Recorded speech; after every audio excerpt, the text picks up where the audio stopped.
Pasal-pasal delik pers penghinaan dalam KUHP. Yang pertama pasal 134, 136, 137 yang berbunyi penghinaan terhadap presiden dan wakil presiden dengan cara menyiarkan, menunjukkan, menempelkan di muka umum dengan pidana 6 tahun penjara. Yang kedua pasal 142 yang berbunyi penghinaan terhadap raja atau kepala negara sahabat dengan pidana 5 tahun penjara. Yang ketiga, pasal 143, 144 yang berbunyi penghinaan terhadap wakil negara asing dengan pidana 5 tahun penjara. Yang keempat, pasal 207, 208, 209 yang berbunyi penghinaan terhadap penguasa dan badan umum dengan pidana 6 bulan penjara. Yang kelima, pasal 310, 311, 315, 316 yang berbunyi penyerangan atau pencemaran kehormatan atau nama baik seseorang.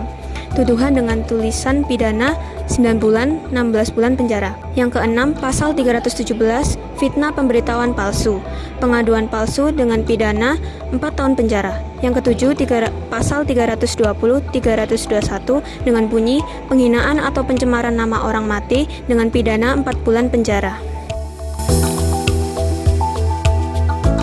Contoh kasus delik pers, beberapa kasus tuntutan hukum kasus penghinaan terhadap berita media cetak. Yang pertama, berita Buana 4 November 1989 yang berjudul banyak makanan yang dihasilkan ternyata mengandung lemak babi.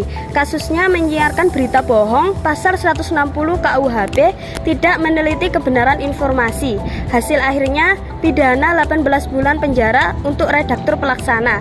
Yang kedua, Pos Kota Juni 1990 yang berjudul permainan sidang tilang di PN Jakarta Pusat semakin gila.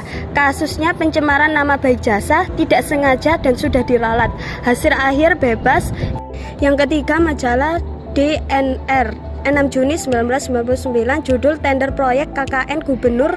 Kasusnya pencemaran nama baik Gubernur Sulawesi Selatan. Hasil akhir tidak jelas.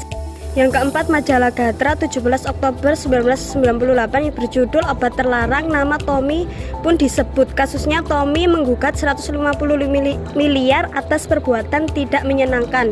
Hasil akhirnya bebas, memenuhi kode etik. Yang keenam, Sriwijaya Pos 26 Agustus 1999 yang berjudul Kabakin terima 400 miliar kasusnya pencemaran nama baik, gugatan perdata dan pidana. Hasil akhir hukuman percobaan.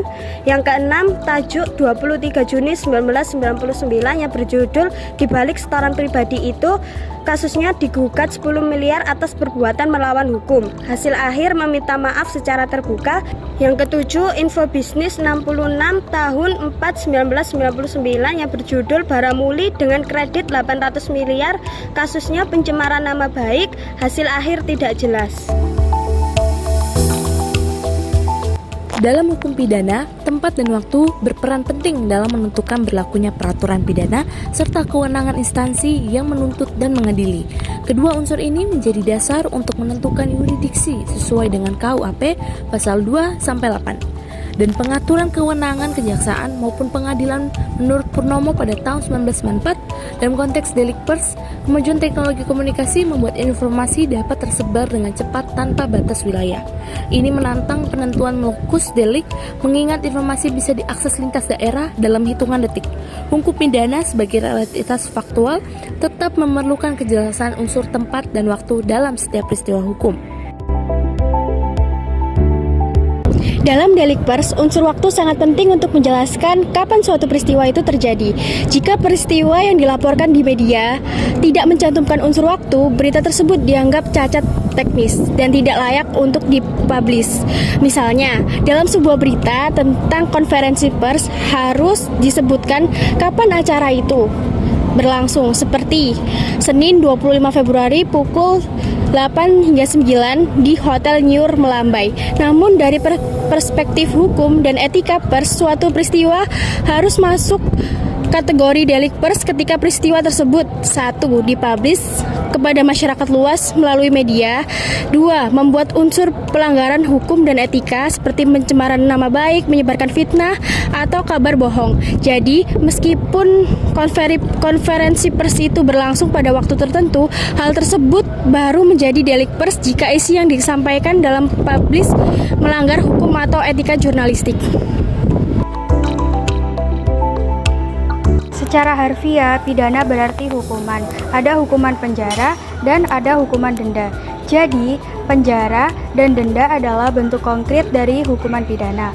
Hukuman pidana lebih memusatkan perhatian kepada kepentingan bersama, kepentingan kolektif, kepentingan umum, serta kepentingan publik. Hukum pidana ialah hukum yang mengatur tentang pelanggaran dan kejahatan terhadap kepentingan umum. Siapapun yang melanggarnya diancam sanksi hukuman dalam bentuk pidana mati, penjara kurungan, denda, dan tutupan. Delik pers adalah satu bentuk hukum pidana. Setiap orang dinyatakan terbukti bersalah dalam kasus pers berdasarkan vonis hakim, namun akan menerima sanksi pidana.